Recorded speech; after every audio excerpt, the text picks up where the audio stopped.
ముంబైలోని డంపింగ్ యార్డుల వద్ద పెరిగిపోతున్న తీవ్ర కాలుష్యం, ప్రమాదకరమైన విషవాయువుల ముప్పుపై సమర్పించిన పిటిషన్లపై విచారణ సందర్భంగా బాంబే హైకోర్టు అత్యంత కీలక వ్యాఖ్యలు చేసింది.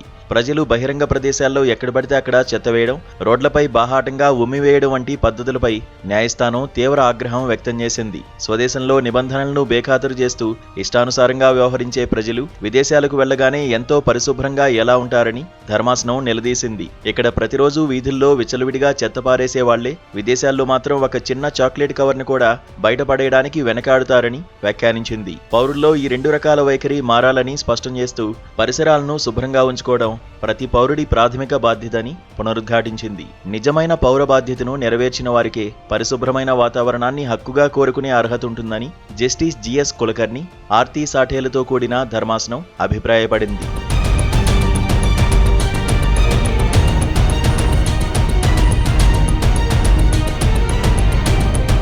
వీధులు, ఖాళీ స్థలాల్లో చెత్తాచెదారం పేరుకుపోకుండా చూసేందుకు పౌరులతో పాటు మున్సిపల్ అధికారులకు కూడా ప్రత్యేకంగా అవగాహన కార్యక్రమాలు నిర్వహించాలని హైకోర్టు మహారాష్ట్ర ప్రభుత్వాన్ని ఆదేశించింది. నిబంధనలను తుంగలో తొక్కి రోడ్లపై చెత్త ఉమ్మివేసే వారిపై అధికారులు ఎటువంటి దాపరికాలు లేకుండా తక్షణమే కఠిన చర్యలు తీసుకోవాలని స్పష్టం చేసింది. ప్రధాన రహదారులు, వీధుల్లో పడేస్తున్న నిత్య వ్యర్థాల వల్ల ప్రజలు తీవ్రమైన అనారోగ్య సమస్యల బారిన పడుతున్నారని న్యాయస్థానం ఆందోళన వ్యక్తం చేసింది. ప్రస్తుతం నిత్యం జరుగుతున్న ఇలాంటి సంఘటనలను చూస్తుంటే అసలు మనం ఒక నాగరిక సమాజంలోనే జీవిస్తున్నామా లేదా అనే సందేహం కలుగుతోందని వ్యాఖ్యానించింది. పారిశుద్ధ్య నిర్వహణలో లోపాలు పౌరుల ఆరోగ్యానికే కాకుండా సమాజ శ్రేయస్సుకు తీవ్ర విఘాతం కలిగిస్తున్నాయని హెచ్చరించింది. అందువల్ల పారిశుద్ధ్య చట్టాలను ఖచ్చితంగా అమలు చేయాలని పరిపాలనా యంత్రాంగానికి స్పష్టమైన సూచనలు చేసింది.